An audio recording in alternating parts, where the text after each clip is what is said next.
Yang barusan berbicara itu guru saya, jadi ya susah untuk dibantah. Sementara Pak Tumpal sedang memperbaiki lilin biar nyalanya stabil. Di depan situ ada 4 lilin dengan warna yang sama. Di tengah-tengahnya ada 1 lilin yang beda warnanya. Dari sini saya bisa lihat jelas. Nah, diatur sumbunya. Ini ada 4 lilin dan 1 di tengah. Lilin yang kelima itu nanti dinyalakan pas pada tanggal 25 Desember. Ada 4 lilin yang lain sudah menyala, ya 2 dari 4. Artinya ada 4 minggu Advent, dan karena sudah menyala 2, itu mati lagi Pak? Enggak ya? Oke. Sudah menyala 2, itu artinya minggu ini adalah minggu Advent yang kedua. Ya, nyalanya sudah stabil. Tapi memang yang satu lebih pendek. Kenapa? Sudah menyala dari minggu kemarin. Jadi memang harus begitu. Nanti kalau lilinnya baru lagi, kurang berimbang. Jadi nanti yang satu makin makin habis, disusul yang berikut, yang kedua, ketiga, yang keempat. Baru yang kelima. Terakhir nanti pada hari Natal. Artinya 2 minggu lagi, 2 kali minggu lagi kita akan hari Natal, tanggal 25 Desember. Sekarang tanggal 7. Tanggal 14, tanggal 21, 4 minggu masa Advent atau minggu Advent, dan tanggal 25 Desember kita merayakan Natal. Sebelum merenungkan firman Tuhan lebih lanjut, mari kita berdoa. Kami bersyukur bahwa Allah kami selalu hadir, selalu tepat janji, dan kehadiran Allah kebutuhan kami. Dan Allah tahu kami membutuhkan Allah sendiri. Dan kalau hari ini kami bersama hadir di tempat ini, kami bersyukur bahwa Allah juga yang menuntun kami di tempat ini. Kalau ada jemaatmu yang juga mengikuti ibadah secara online, Tuhan juga yang menuntun mereka di tempat mereka masing-masing. Roh Kudus tolong kami semua untuk merenungkan firman Tuhan yang sudah kami baca bersama tadi. Dalam nama Tuhan Yesus kami berdoa. Amin. Aman Pak Tumpal lilinnya? Kok kayak membesar lagi ya? Aman ya? Nggak apa-apa lah. Ada Pak Tumpal di situ. Sebelum terbakar semua, beliau sudah memadamkan. Ya, hari ini kita juga akan ada perjamuan. Karena minggu pertama, di praise kita, Reverend Yopi akan memimpin. Kita sama-sama persiapkan hati untuk mengikuti perjamuan. Perjamuan kudus. Ini salah satu sakramen dari 2 sakramen yang ada di gereja Anglikan. Perjamuan kudus dan satu lagi, baptisan kudus. Perjamuan kudus, baptisan kudus. Ini 2 sakramen yang harus wajib. Namanya sakramen itu sakral. Suci, kudus, makanya disebut kudus kan. Banyak perjamuan, tapi belum tentu kudus. Hari ini perjamuan kudus. Banyak baptisan, tapi belum tentu kudus. Baptisan itu kata lain dari permandian, alias mandi. Kita mandi sering, tapi Ada satu kali kita dimandikan dengan kekudusan. Dan perjamuan yang kudus ini terus diadakan. Supaya kita yang sudah mandi, sudah dipermandikan, terus dibersihkan. Itulah tugas Yohanes Pembaptis. Bukan main-main tugas Yohanes Pembaptis itu. Namanya Yohanes Pembaptis. Ada banyak Yohanes, tapi hanya ada satu Yohanes Pembaptis. Bahkan ada murid Yesus namanya Yohanes, tapi bukan pembaptis. Di sini ada yang namanya Yohanes? Pasti bukan pembaptis pokoknya. Oh, Pak Yohanes. Wah. Pak Yohanes Haryana, ya. Wah. Bukan Yohanes Pembaptis, bukan. Yohanes yang dibaptis, betul itu. Tapi Yohanes Pembaptis cuma dia, satu-satunya dalam sejarah, tidak pernah ada. Dan kalau dilihat ya, setiap minggu kedua, leksionari Gereja Anglikan selalu menghadirkan Yohanes Pembaptis. Coba cek. Saya sudah periksa, bahkan beberapa kali saya kebetulan dapat jadwal. Dan memang setiap Advent kedua, Yohanes Pembaptis ada. Dan Yohanes Pembaptis ini ditulis dalam 4 Injil. Baik Matius, yang kita baca tadi, Matius 3. Markus pasal berapa itu? 1. Lukas juga menulis tentang Yohanes Pembaptis. Dan Yohanes juga mencatat tentang Yohanes Pembaptis. Jadi kalau ingin tahu lebih lengkap tentang Yohanes Pembaptis, cek di 4 Injil ini. Apa yang diceritakan oleh 4 penulis Injil ini, semuanya saling melengkapi. Kalau yang kita baca tadi, Yohanes Pembaptis itu sudah dinubuatkan dalam kitab Yesaya, dicatat. Di dalam kitab Roma, dicatat. Kitab Yesaya yang dibaca oleh Amanda, betul ya? Atau enggak aman? Amanda ya. Kalau Amanda itu pertanyaan, aman enggak? Aman lah ya. Aman.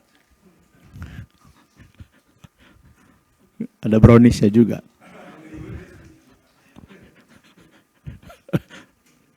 Namanya Amanda, tapi beliau bukan brownies, bukan. Wah, dia lagi pakai brown juga nggak apa-apa.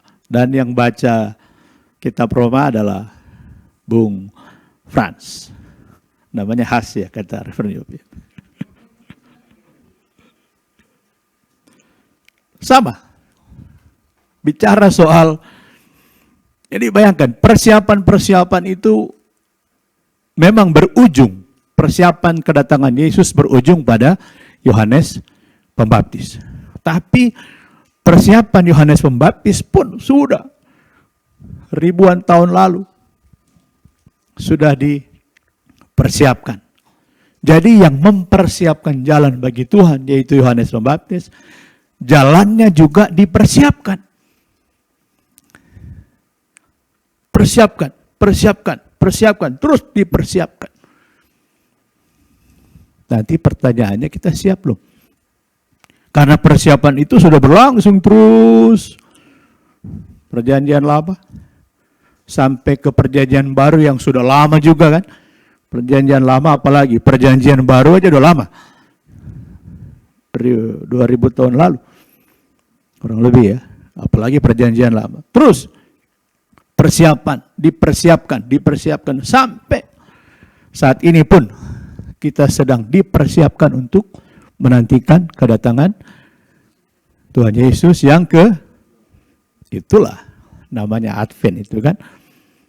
Jadi pada saat kita masuk pada minggu Advent kedua, tidak berarti bahwa kita hanya menantikan perayaan Natal, tapi kita menantikan kedatangan Tuhan Yesus yang kedua kali. Itu maksudnya.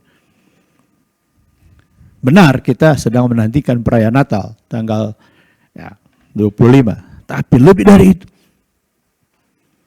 Jalan terus dipersiapkan sampai kita bertemu muka dengan muka bersama dengan siapa? Tuhan Yesus pada kedatangannya yang kedua kali. Yesus sudah datang yang pertama kali. Nah, kedatangan yang pertama kali itu dipersiapkan. Siapa yang mempersiapkan jalan bagi Tuhan? Nah, itu kan.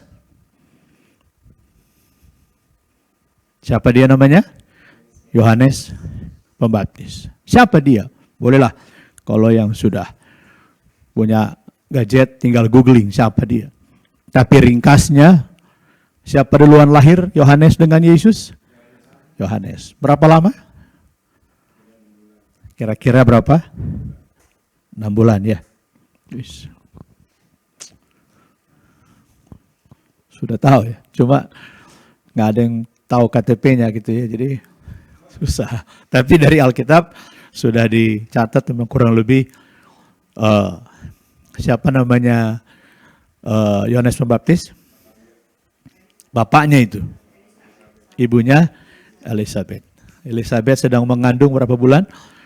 6 bulan. Datanglah Maria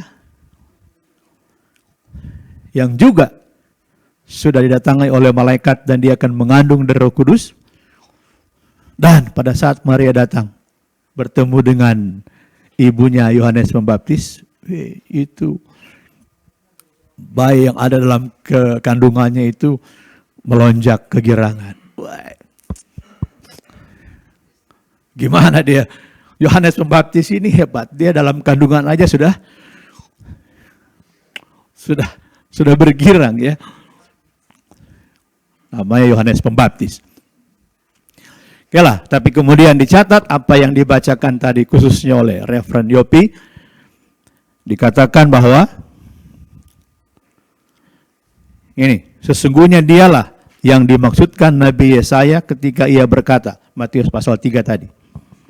Ayat yang ketiga, ada suara orang yang berseru-seru di padang gurun. Persiapkanlah jalan untuk Tuhan, luruskanlah jalan baginya.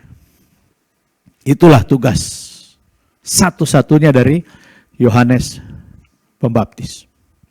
Dan dia namanya Yohanes Pembaptis, ya membaptis. Tapi baptisan yang dilakukan oleh Yohanes dalam rangka mempersiapkan jalan bagi kedatangan siapa? Juru selamat. Bagaimana skenario Allah? Yesus lahir pun itu sudah ada prolognya gitu. Ada pengantarnya. Memang orang sempat berpikir waktu itu, ini bukan Yesusnya. Karena Yesus kan sudah dinubuatkan. Bukan. Kata Yohanes Pembaptis, bukan aku. Tapi dia akan datang setelah aku. Bahkan aku membuka kasutnya pun aku tidak layak. Orang sudah berpikir, jangan-jangan ini dia Mesias. Oh enggak. Yohanes Pembaptis tahu diri, dia tahu siapa dia. Bukan aku. Dang kau. Gitu. Kaulah Mesias itu. Karena hebat orangnya, hebat. Dari tampilannya aja, pakaiannya aja apa? Dari apa? Pakaiannya itu bulu unta. Gimana dia bikin itu? Bajunya bulu unta. Apakah dia harus menyembeli unta dulu? Coba unta aja diambil kulitnya, unta aja dikuliti gitu. Tapi dia nggak makan. Dia makannya apa? Belalang dan madu hutan. Benar semuanya. Saya nggak bawa coklat, jadi nantilah menyusul ya. Diganti dengan konsumsi setelah ibadah ini. Soalnya bukan kuis juga tadi. Apa tadi makanannya? Belalang dan beda ini orang. Beda memang. Lain dari yang lain. Bajunya beda, pakaiannya beda, makanannya juga beda. Belalang dan madu hutan. Dia bukan beli di apotek madunya itu. Dia harus ambil sendiri di hutan. Yang namanya madu di hutan itu ada apa? Ada lebahnya, alias tawon. Apa bedanya lebah sama tawon? Beda, tapi satunya sama apa? Pernah digigit tawon? Disengat tawon? Wah, benjol. Pernah saya juga.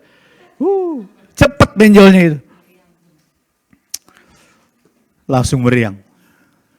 Belalang dan madu hutan. Belalang memang, ya ada beberapa diskusi di para teolog itu. Ada yang bilang belalang itu betul-betul serangga. Ada yang bilang belalang itu tumbuhan. Hah? Ada katanya belalang, ada tumbuhan, namanya belalang juga. Bukan ilalang, beda. Kalau ilalang mah nggak ada buahan. Belalang pohonnya kecil dan ada bijinya itu. Ada memang. Tapi yang dicatat di dalam Alkitab, pas lihat madu belalang itu dalam bahasa aslinya itu memang mengarah kepada serangga, ya, yang proteinnya sangat tinggi itu. Ada rumah makan yang khusus jual belalang. Di mana itu ya? Jawa mana itu? Ya, Wonosobo.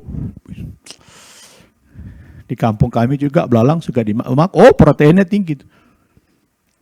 Malah sebelum jadi belalang, dia kan ulat dulu itu.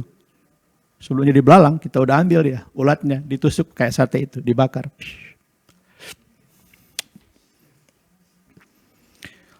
Unik. Tapi tugasnya, yang belum pernah makan belalang, jangan coba-coba ya. Tapi pokoknya dia unik.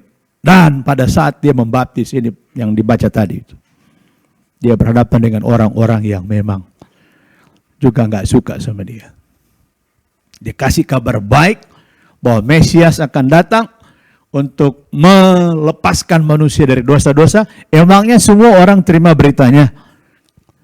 Ternyata enggak. Dan yang menolak dia itu adalah orang-orang, siapa itu? Di sini dicatat. Tuh. Banyak orang Farisi dan orang Saduki juga datang untuk dibaptis. Lucu juga emang ya. Tapi mereka datang bukan untuk benar-benar dibaptis, tetapi mereka datang untuk menguji siapa Yohanes Pembaptis itu. Dan Yohanes tahu apa yang ada dalam hati mereka. Malah dia tegur, bukan cuma ditegur, dimarahin mereka itu. Hai kamu keturunan ular beludak, siapakah yang mengatakan kepadamu bahwa kamu dapat melarikan dari murka yang akan datang? Yohanes Pembaptis. Dia datang mempersiapkan jalan bagi Tuhan, dan orang-orang yang gak siap untuk menerima dia, ditegur sama dia. Ditegur, benar-benar disiapkan, digilas, dilindas. Orang-orang yang gak siap, kamu harus bertobat. Maka disebut apa? Bertobatlah. Kenapa? Karena kerajaan surga sudah dekat. Artinya apa? Harus didahului dengan pertobatan. Harus bertobat untuk bisa menerima kedatangan Tuhan Yesus. Kalau nggak bertobat, kita nggak akan siap menerima kedatangan Tuhan Yesus. Bertobatlah. Tapi yang disambung oleh Yohanes Pembaptis bukan cuma bertobat. Ayat yang keberapa? Ayat 8 itu. Ini fokus kita. Jadi apa? Hasilkanlah buah yang sesuai dengan pertobatan. Sudah bertobat? Kita semua sudah bertobat, amin. Artinya bertobat sudah terima Tuhan Yesus, amin. Sudah dibaptis, amin. Amin, sudah. Kita sudah bertobat, sudah dimandikan, sudah bersih, sudah suci. Memang terus akan dibersihkan lagi. Tapi pastikan kita yang mau terima Tuhan Yesus, menyambut kedatangan Tuhan Yesus, kita harus bertobat. Cukup sampai di situ? Hasilkanlah buah yang sesuai dengan pertobatan. Tegas, bertobatlah karena kerajaan surga sudah dekat. 2, hasilkanlah buah dari pertobatan itu. Bukan cuma bertobat. Nah, ini pesan dari Yohanes Pembaptis. Pesannya juga buat kita. Mau menyambut kedatangan Tuhan Yesus yang kedua kali. Betul ya, referennya tiap minggu kedua, minggu Advent kedua, selalu Yohanes Pembaptis ya. Ditampilkan itu. Coba cek leksionari. Saya lihat sih, selalu itu. Setiap minggu kedua, minggu Advent kedua, selalu Yohanes Pembaptis. 1, bertobatlah. 2, berbuahlah. Oke, nah ini dia nih. 1 apa? Bertobat. Dan berbuah. Berbuah atau berbuat? Hah? Berbuah. Bukan benar nih. 10 menit lagi pas membahas tentang perbuahan. Bukan perbuatan. Karena kalau sudah perbuatan biasanya dibuat-buat. Ya kan? Orang berbuat itu lebih cenderung dibuat-buat. Apapun yang kita buat itu dibuat-buat. Dibuat supaya kelihatan bagus. Dibuat supaya apa lagi? Menarik. Dibuat supaya disukai orang. Dibuat supaya dicintai orang. Ya dong harus. Namanya perbuatan itu identik dengan dibuat-buat. Nah, ini yang mau disampaikan oleh Yohanes Pembaptis buat kita semua. Stop perbuatan. Tapi apa? Perbuahan. Hasilkanlah buah dari pertobatan. Tapi yang pertama itu modalnya. Bertobat.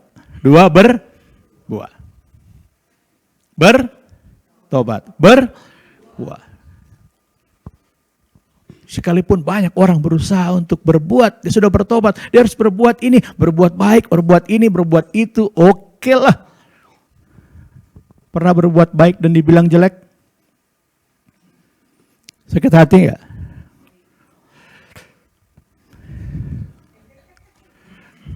Sudah jujur dan dibilang bohong? Sakit hati enggak? Nyeri hati, lain hati wungkul Pak, nyeri mastaka. Kamu nyeri hati wungkul Pak. Nyeri mastaka. Mastaka itu buat laki-laki, kalau perempuan Mbak Taka tuh, ada mastaka, ada Mbak Taka. Itu kacau itu, enggak lah ya. Mastaka itu bahasa Sunda untuk kepala gitu kan.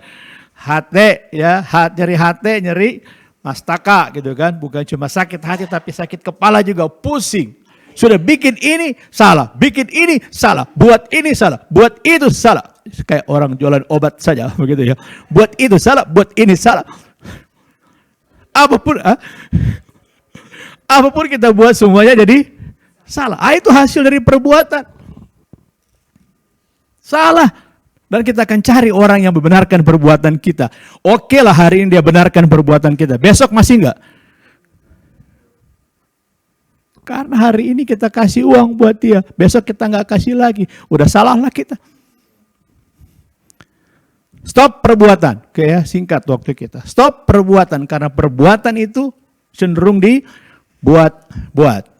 Mau berbuat atau mau berbuah? Berbuah apa? Buah dari pertobatan. Pertobatan itu dikerjakan oleh siapa? Oleh Tuhan Yesus. Oleh siapa? Oleh Roh Kudus. Kita hanya bisa bertobat karena Roh Kudus yang mengerjakan itu. Kalau bukan Roh Kudus kita nggak mungkin bertobat. Orang kudus pun kita nggak bisa bertobat kalau nggak ada Roh Kudus. Kudus itu apa? Jawa, itulah. Jawa Tengah, Pantura ya, pantai utara. Biarpun orang kudus, kalau nggak bertobat, nggak dilahirkan dari Roh Kudus, dia nggak kudus lah.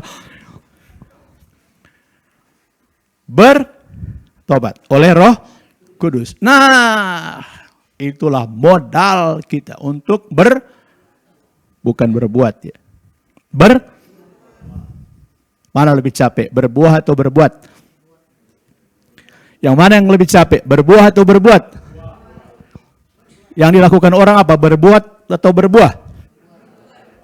Makanya capek sendiri. Pohon pisang, untuk bisa berbuah pisang. Itu enggak kira-kira dia? Musibah kuat enggak, kata orang Manado? Perlu ngeden enggak supaya berbuah pisang? Pohon pisang itu.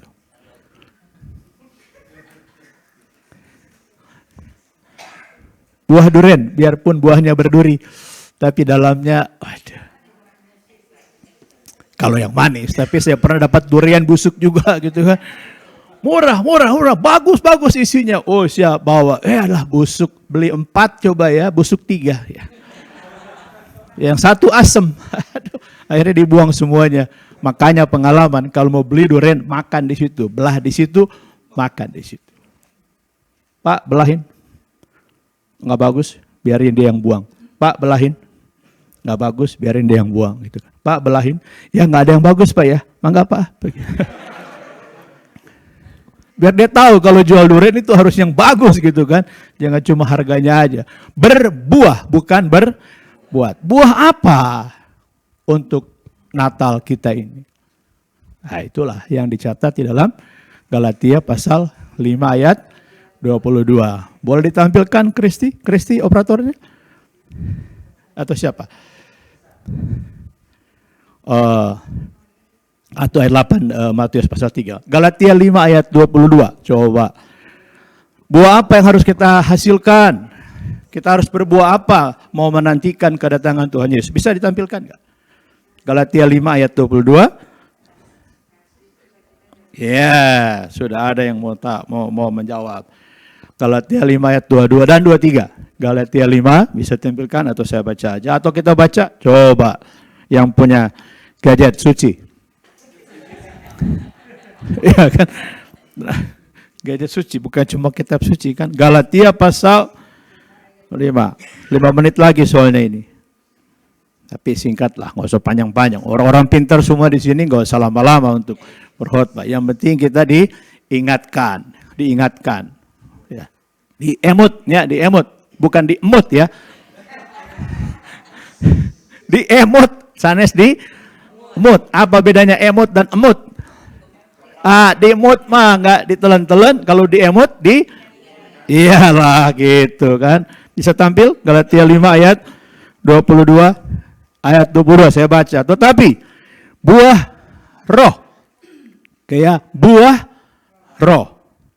Ingat lagi, buah roh. Yang berbuah apa? Bukan durian, bukan pisang, tapi roh. Buah roh apa? Kasih.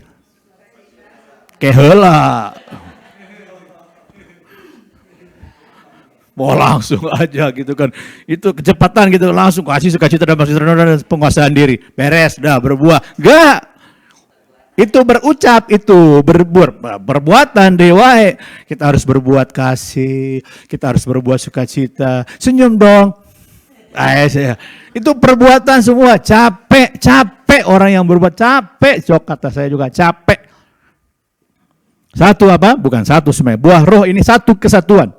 Ya, kayak pisang satu apa namanya itu? Enggaklah satu sisir atau satu tandan gitu kan. Itu satu kesatuan itu. Ini buah-buah roh, buah-buah Natal. Jadi jangan sampai ada Natal tapi nggak ada buah Natal. Kado Natal ada tapi nggak ada buah Natal. Apa buah Natal? Satu, kasih Natal. Wah, identik dong kalau udah bilang kasih Natal. Iya harus ada kasih. Tidak mungkin ada Natal tanpa kasih. Kasih itu perbuatan atau perbuahan? Halo? Kasih itu perbuatan atau perbuahan? Perbuahan. Jangan capek-capek untuk berbuat kasih. Kalau kita berbuat kasih, kita bilang I love you. Pernah bilang belum? Pernah dengar belum orang bilang I love you? So, kalau ada orang bilang I love you, betul-betul nggak dia sayang sama orang itu? Engkau sendiri yang mengatakannya. Apa buktinya? Pada saat dia bilang I love you, kalau nggak dijawab marah nggak? Pasti. Maunya dijawabnya apa? Tapi nggak dijawab-jawab. Pertama centang 2, pas di WA lagi I love you, centang 1. Kurang ajar ya. Awas kau ya. Artinya apa? Dia bukan mau mengasihi, dia minta dikasihi. Orang yang berkata I love you itu minta bukan rahasia ini. Bukan rahasia ini. Jangan oh so sweet, gak. Orang yang bilang I love you itu dia sedang minta untuk dikasihi, bukan. Tapi kalau benar-benar mengasihi, ya bolehlah ucapkan juga ya. Tapi cinta itu, kasih itu bukan tapi buahnya dong. Jangan Om Do, bawain ke sini durennya. Iya kan? Pokoknya kalau durian itu berbuah, pas udah berbuah, mana? Aduh udah laku Om Do, omong doang, enggak, mana buahnya? Kasih itu adalah buah Natal. Lalu yang kedua apa? Bukan kedua ya. Yang berikutnya, sukacita Natal. Sukacita itu perbuatan-perbuahan. Halo? Perbuahan atau perbuatan? Ayo dong sukacita dong, ayo dong sukacita dong. Itu perbuatan namanya. Kalau orang bersukacita pasti tersenyum. Orang senyum belum tentu.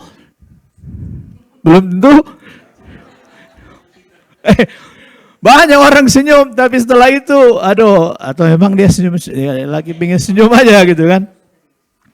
Kak, buah Natal, ya, buah kasih Natal, buah apa tadi? Berikutnya, sukacita, 3 aja lah ya, nanti kita baca seterusnya ya, panjang soalnya, tinggal 2 menit lagi kali Kristi ya.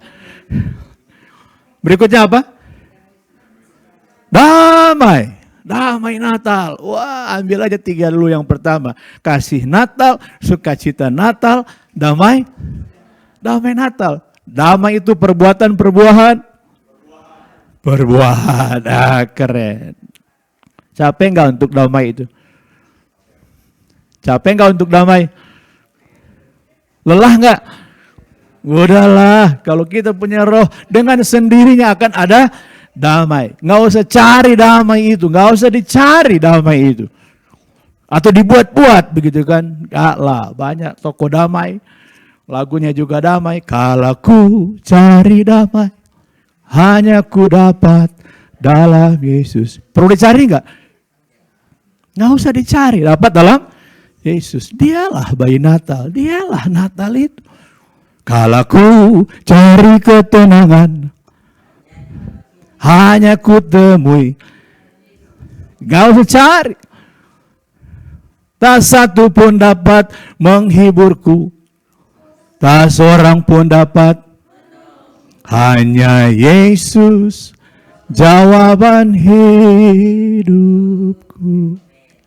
Wah, kalau ada Gideon di sini keren kita. Tapi enggak, waktu kita sudah mau habis. Dan tidak ada dalam liturgi lagu itu.